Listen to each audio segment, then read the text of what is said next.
do judiciário, na seara política, nos assuntos que estão repercutindo na capital federal e que certamente ganham repercussão também no Brasil inteiro.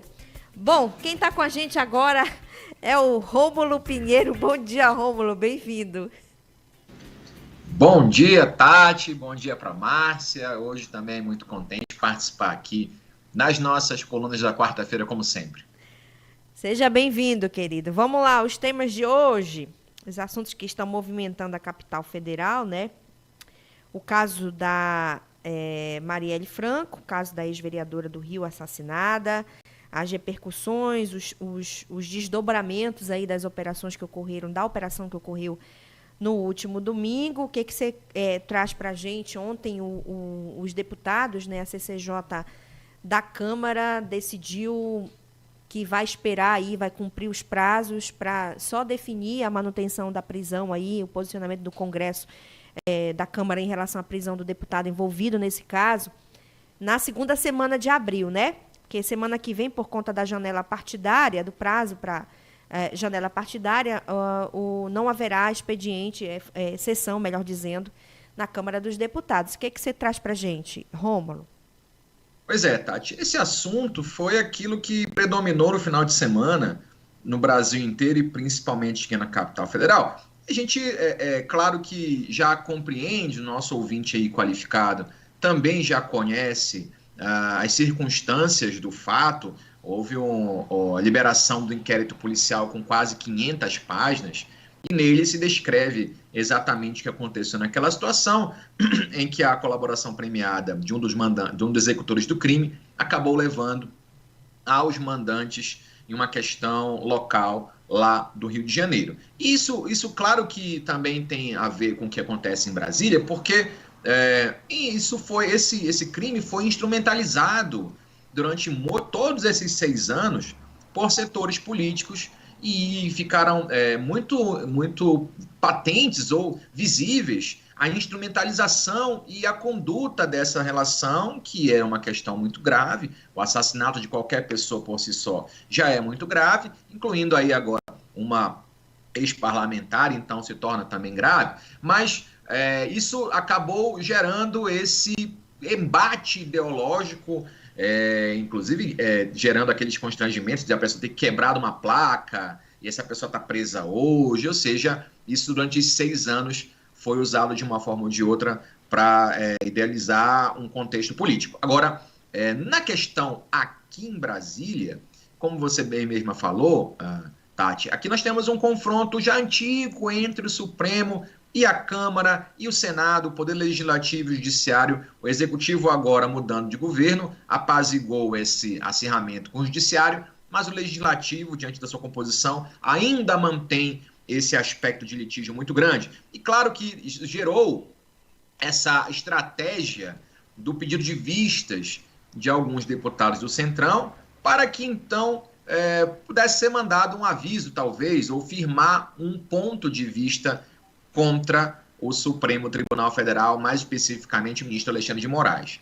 Sobre essa questão, em razão de haver aí membros do Poder Legislativo Federal, o caso foi ao Supremo e a decisão da prisão dos acusados teve a chancela da primeira turma do STF na própria segunda-feira mesmo, e aí depende agora da autorização da Câmara para manutenção da prisão ou não do deputado federal que lá está vinculado. E aí, por uma questão constitucional, isso vai ser analisado. O grande embate, Tati e Márcia, é que, apesar disso gerar um constrangimento para a Câmara, porque há um posicionamento muito firme de que essas prisões vão ser mantidas, o que se passa unicamente é só uma tentativa de não ser o mero chancelador das decisões do Judiciário. Então, a CCJ vai analisar o caso, vai dar parecer favorável pela manutenção da prisão do deputado federal, e isso vai ser, como você bem mencionou, no dia 10 de abril vai ser retomada essa discussão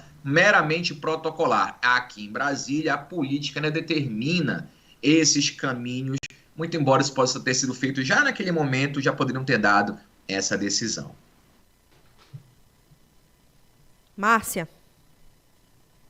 Oi, Tati, só fazer um comentário, né? A gente teve a sensação, algumas pessoas comentaram, parecia que a gente estava assistindo um filme Tropa de Elite, que retratou tão bem a corrupção, né, policial, enfim, de autoridades também, de político. Parece que a gente está vendo esse filme na vida real, né?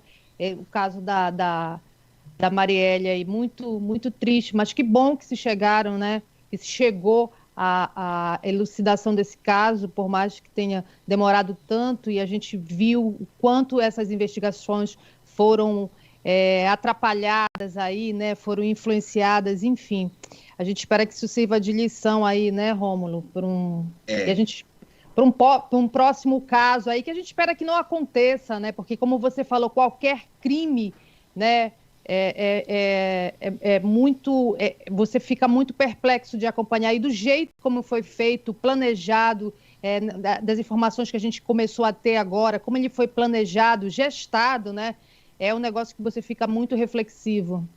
A menção que você fez é excelente, porque remonta à questão do filme conhecido, famoso, e isso foi a grande surpresa do caso, porque envolvia um delegado que fazia parte das relações muito próximas da própria família e das investigações. O delegado Rivaldo Barbosa, ele foi nomeado como chefe da Polícia Civil um dia antes do assassinato. E a gente, lá no Rio de Janeiro, por exemplo, a ex-deputada Cidinha Campos, ela foi muito famosa e muito conhecida por exatamente brigar contra os interesses dos irmãos Brazão. Ela denunciou por vários órgãos e nunca teve sucesso. E ela comentava que, entendendo que o delegado Rivaldo era alguém que tinha interesse em solucionar o caso, ela forneceu vários elementos da investigação que ela tinha feito sobre os irmãos para o próprio delegado na tentativa aí de esclarecer algum ponto. Mal sabia ela que estava fornecendo provas para o próprio inimigo. Agora, é claro, o procedimento vai ao Procurador-Geral da República, vai aí no STF mais à frente, vai lá para o Rio de Janeiro, talvez, dependendo do caso. Então, o que se encerrou agora é a primeira fase, a fase da investigação. A próxima fase é da instrução judicial. Vai ser o Ministério Público chamado a apresentar uma denúncia ou não e começar uma ação penal. E aí, claro, os irmãos, o delegado vão ter chance de defesa, vão ter os procedimentos adequados e, ao final, podem ser ou não condenados pelo caso, mas pelo menos a federalização do caso, ou seja, levar o caso para a Polícia Federal, pelo menos desanuviou esse clima de incertezas sobre esse crime tão bárbaro que aconteceu há pouquíssimo tempo atrás. Rômulo, a gente vai continuar acompanhando esses desdobramentos. E um outro tema que você traz para o seu comentário de hoje, para a reflexão que a gente faz aqui toda quarta-feira, é sobre a hospedagem, né, do ex-presidente Bolsonaro na Embaixada da Hungria, que também está movimentando essa cena política e jurídica na capital federal. É bom, Tati, que a gente mora aqui no Brasil, então assunto não falta. Imagina eu se nós morássemos na Holanda ou na Suécia, não sei nem o que eu ia falar aqui para vocês todas as quartas, mas assunto não falta. E mal sair desse vendaval, desse final de semana, que foi esse caso Marielle Franco, o New York Times, então, um jornal de grande sucesso no mundo, divulgou imagens do ex-presidente Jair Bolsonaro frequentando a Embaixada da Hungria. Aqui em Brasília, nós temos mais de 100 embaixadas, Tati, Márcia. E onde o ex-presidente habita, não fica nem a 15 minutos da Embaixada da Hungria. Então, essa defesa que, inclusive, hoje acaba o prazo de 48 horas que o ministro Alexandre de Moraes deu para que a defesa de Bolsonaro se explicasse do porquê passou 2 dias num local em que fica a 20 minutos da sua casa, 15 minutos no máximo, né? Para que esclareça quais são esses motivos, já que há muitas especulações. A primeira delas é que o presidente já estaria ensaiando, sim, o pedido de asilo político numa embaixada de quem o governo atual é próximo, tem relações próximas com ele. A questão da extrema-direita na Hungria é muito forte, o primeiro-ministro já divulgou por várias vezes esse apoio. A segunda hipótese, Tati, Márcia, seria que o ex-presidente, isso a Polícia Federal vem levantando, ele estaria tentando, então, se encontrar com pessoas que hoje ele não pode encontrar pessoalmente. Então, o presidente hoje está sob algumas medidas cautelares para evitar uma prisão, entregado seus passaportes aí lá no Supremo Tribunal Federal, e ele está impedido de falar com certas pessoas.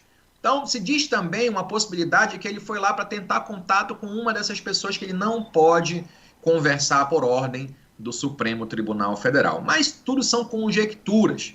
O que o ministro, o sua defesa vai, através de Fábio Weingarten, vai buscar hoje, lá no gabinete do ministro Alexandre de Moraes, é explicar uma situação que é daquelas circunstâncias que qualquer coisa que se fale fica algo bastante complicado manter, já que ele passa 2 dias numa embaixada, sendo que a casa dele fica a menos de 20 minutos do local onde ele está se encontrando ou está permanecendo. Então, pode não, Márcia. O descumprimento dessas determinações, ele pode justificar aí um pedido de prisão preventiva ou não?